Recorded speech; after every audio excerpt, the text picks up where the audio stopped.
বড় পাতা দিয়ে ভালো চা হবে না, এই তো? তো উঠাইলেন যে বড় পাতাগুলো, তো উঠাইছেন কেন বড় পাতাগুলো? ও আচ্ছা আচ্ছা। কখন পাতা বেশি পাওয়া যায়? আষাঢ় ভাদ্র। শীতকালে খুবই কম হয় না? আর চা বাগানে ঢোকার পূর্বে এই যে রেল লাইনের পাত দিয়ে যে গেটটাকে একটু ভিন্ন রকম সাজানো হয়েছে, এটির কারণ জিজ্ঞেস করলাম, তো বলল যে যেন কোনো গবাদি পশু অর্থাৎ গরু, ছাগল, ভেড়া বা এই ধরনের কোনো প্রাণী যেন এখানে প্রবেশ করতে না পারে, তার জন্য এই ব্যবস্থাপনা। দেখতে পাচ্ছেন যে এদিকে কাঁটা তারের বেড়া দেওয়া আছে প্রাণীদের অবাধ বিচরণ প্রতিরোধ করার জন্য, এবং পাশাপাশি আপনারা দেখতে পাচ্ছেন এ পাশেও কিন্তু কাঁটা তারের বেড়া। তাহলে এই যে জায়গাটি রয়েছে এটি কেন করা হলো? যেন গবাদি পশুরা এইখান দিয়ে পার না হতে পারে, অর্থাৎ এখান থেকে খুর, অর্থাৎ পা দিলে যেন খুর আটকে গিয়ে সে যেন আর ঢুকতে না পারে, অর্থাৎ এটা ফাঁদ, গবাদি পশুদের ফাঁদ। চলুন ধীরে ধীরে বাগানের ভেতর ঢোকা যাক এবং বাগান সম্পর্কে আরও তথ্য কিছু জেনে নেওয়া যাক। সুপ্রিয় সুধী, এই মুহূর্তে দাঁড়িয়ে আছি শমশেরনগর টি স্টেটের সামনে। দেখতে পাচ্ছেন আপনারা বিশাল চায়ের বাগান। তো এই বাগানটি সম্পর্কে আপনাদেরকে সংক্ষেপে কিছু তথ্য শেয়ার করার চেষ্টা করব। বিশাল এই বাগানটি অত্যন্ত দৃষ্টিনন্দন।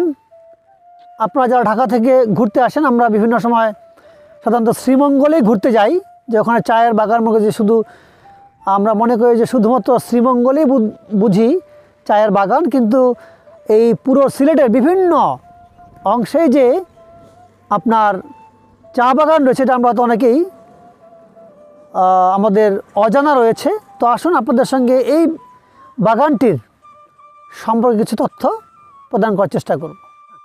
দেখতে পাচ্ছেন শমশেরনগর টি এস্টেট সেকশন 2, এবং এখানে আশ্চর্য লাগছে আমার কাছে দেখে যে রিপ্ল্যান্টিং করা হয়েছে 1999 সালে, অর্থাৎ 1999 সালে রোপণের পর এখন পর্যন্ত প্রায় 25 বছর কিন্তু পেরিয়ে গেছে, তারপরেও কিন্তু আর নতুন করে গাছ লাগানো হয়নি। তো এখানে 25 বছর যাবৎ কিন্তু এই চা বাগানের গাছগুলো হতে কুড়ি সংগ্রহ করা হচ্ছে, অর্থাৎ যে আমরা চা খাই সে চায়ের কুড়ি সংগ্রহ করা হচ্ছে, এবং টোটাল এরিয়া রয়েছে এখানে 13 হেক্টর। দেখতে পাচ্ছেন আপনারা সাইনবোর্ডে, এবং এখানে বুশ রয়েছে 17,000-এর মতো। তো এই বিশাল বাগানটি আপনারা দেখতে পাচ্ছেন আপনাদের চোখের সামনেই, বিশাল সবুজে ঘেরা একটি চা বাগান যা শমশেরনগরে অবস্থিত। শমশেরনগর উপজেলাটি মূলত মৌলভীবাজার জেলার অন্তর্গত।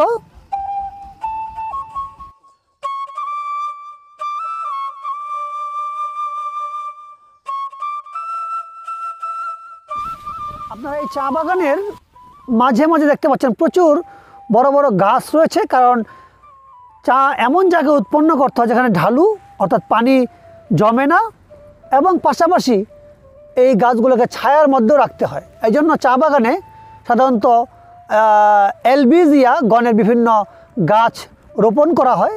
যেমন এখানে দেখতে পাচ্ছেন আপনারা প্রচুর পরিমাণে করই গাছ রয়েছে, এবং আগে লাগানো হতো এলবিজিয়া রিচার্ডিয়ানা, কিন্তু আমি এই বাগানটিতে এলবিজিয়া রিচার্ডিয়ানা খুব দেখতে পাচ্ছি না। এখানে অন্য জাতের যেই করই গাছগুলো রয়েছে সেগুলো দেখতে পাচ্ছি, এবং কিছু ইপিলিপিল গাছও দেখতে পাচ্ছি আমি এখানে।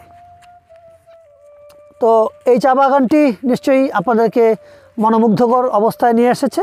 চা বাগানের যারা কাজ করেন তারা এখান থেকে পশু খাদ্য হিসেবে ঘাস বা অন্যান্য কিছু তারা নিয়ে যাচ্ছেন।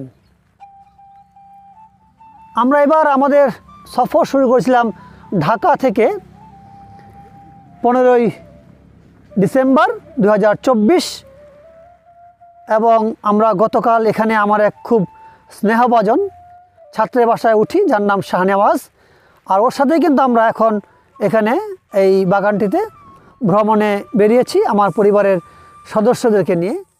আপনারা একটি চা গাছ দেখতে পাচ্ছেন, এটির বৈজ্ঞানিক নাম ক্যামেলিয়া সাইনেন্সিস। এই চা গাছের যে কচি পাতা রয়েছে, যেটাকে এই চা বাগানে যারা কাজ করেন তাদের ভাষায় ডিগা পাতা। আমরা যে চা খাই সেটা হলো এই ছোট যে কচি পাতাগুলো রয়েছে, সেই পাতাগুলো শুকিয়ে গুঁড়ো করে আমাদেরকে আসলে এই চা খাওয়ানো হয়। আর আপনারা চমৎকার দেখতে পাচ্ছেন যে এই চায়ের গাছে সুন্দর সুন্দর ফুল রয়েছে, একেবারেই চমৎকার ফুল, ঘিয়ে কালারের পাপড়ি আর কেশরগুলো অর্থাৎ স্ত্রী ও পুং কেশরগুলো মাঝে গোল্ডেন কালারে দেখতে পাচ্ছেন আপনারা। এই হচ্ছে একটি চা গাছ। আপনার কি নাম? তারামণি। আপনারা কি চা বাগানে কাজ করেন, এই তো?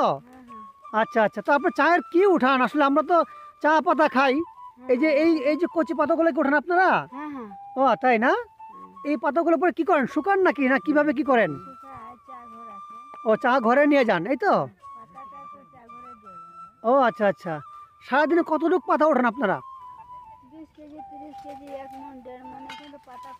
ও এখন পাতা কমে গেছে। আচ্ছা, কয়টা করে পাতা নেন এখান থেকে? কয়টা পাতা নেন? এই যে মানে গাছের ডগা থেকে কয়টা পাতা নেন? ও সব কচি পাতা নিয়ে নেন, তাই না? আচ্ছা আচ্ছা, তো সারাদিনে আপনারা এক একজন কতটুকু উঠাতে পারেন? এক একজন 60 কেজি 70 কেজি 80 এত উঠাতে পারেন? তো আপনাদেরকে যে এখানে কাজ করেন, আপনাদেরকে স্যালারি বা কেমন কি সম্মানী দেয় ওরা? ভালো দেয়।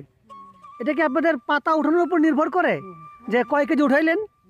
তো কয় কেজি পাতা উঠালে মানে কত দেয় বা কেমন কি করে? হাজিরা আছে 170 টাকা। ও হাজিরা, মানে সারাদিনে 170 টাকা পাবেন আপনি। এখন 10 কেজি উঠান আর 20 কেজি উঠান, এটা এক্সট্রা। ওইটা এক্সট্রা, হাজিরা 170 টাকা। আর পাতার জন্য এক্সট্রা কি দেয় শুনি একটু? টাকা দেয়। টাকা দেয় প্রতি কেজিতে কয় টাকা? প্রতিকে 6 দিনে কাজ করলে পাওয়া যায় 2000 3000। আর 170 টাকা হলো আপনার হাজিরা, আর ওই পাতার উপর নির্ভর করে আপনার 1000 1500 টাকা পাওয়া যায়। খুব বেশি তো না, তাই না? আপনার জীবন চলার জন্য তো খুব বেশি না, তাই না? কমই তো একটু। যাক দিদিমণিরা ভালো থাকবেন। আর আপনাদের কাছে দেখলাম কি পাতা আপনারা নেন সাধারণত, এই যে দেখলাম। আপনাদেরকে ধন্যবাদ যে সুন্দর করে দেখালেন আমাদেরকে যে এই যে পাতাগুলো, এই পাতাগুলোই মূলত কিন্তু ওনারা শুকিয়ে চায়ের ঘরে যেটা আছে সেখানে স্টিম করে চা তৈরি করা হয়। আর সেটা কিন্তু আমরা সকালবেলায় চা জাল দিয়ে দুধ দিয়ে চিনি দিয়ে চমৎকারভাবে কী করি, খেয়ে নেই। আসলে অবদান কিন্তু এই দিদিমণিদের, তাই না? তো সকলে আপনারা এই দিদিমণির জন্য দোয়া করবেন যেন তারা ভালো মতো থাকতে পারে, হ্যাঁ, তাদের আয় রোজগার বৃদ্ধি হয় এবং তারা নিরোগ দেহে বসবাস করতে পারে। বাগান থেকে আহরিত চা পাতা এখানে তারা বাছাই করছে, দিদিমণিরা সব চা পাতা বাছাইয়ে ব্যস্ত। সকাল থেকে তারা চা পাতা উঠিয়েছে, এখন দুপুর গড়িয়ে গেছে, একটু পরে হয়তো তারা ফ্যাক্টরিতে এগুলো জমা দিয়ে দিবে। দেখতে পাচ্ছেন সকল দিদিমণিরা, বয়স্ক সব দিদিমণিরা, তারা কিন্তু এখানে বসে বসে কি করছে, পাতাগুলোকে বাছাই করছে। অভূতপূর্ব দৃশ্য। বাগানের সকল চা শ্রমিক যারা রয়েছে, বিশেষ করে আমাদের মা বোনরাই বেশি এই বাগানে কাজ করে থাকে। আমরা দেখতে পাচ্ছি তারা তাদের সেই বাছাইয়ের কার্যক্রমটি কিন্তু নিখুঁত হাতে করে যাচ্ছে। ভালো চা হবে না, এই তো? তো উঠাইলেন যে বড় পাতাগুলো, তো উঠাইছেন কেন বড় পাতাগুলো? ও আচ্ছা আচ্ছা, কখন পাতা বেশি পাওয়া যায়? আষাঢ় ভাদ্র। শীতকালে খুবই কম হয় না? আর এগুলো ভালো পাতা না, তাই তো? তাহলে চাও ভালো হবে না।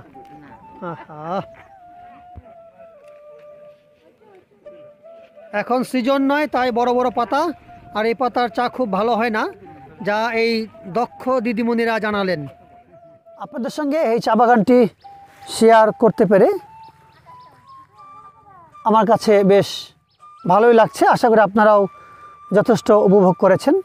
তো শমশেরনগরের এই চা বাগানের চত্বর থেকে বিদায় নিচ্ছি আমি, রুহুল আমিন মিলন। আবারও দেখা হবে অন্য কোনো একটি ভ্রমণ সৌন্দর্যপূর্ণ স্থানে। সে পর্যন্ত আল্লাহ হাফেজ।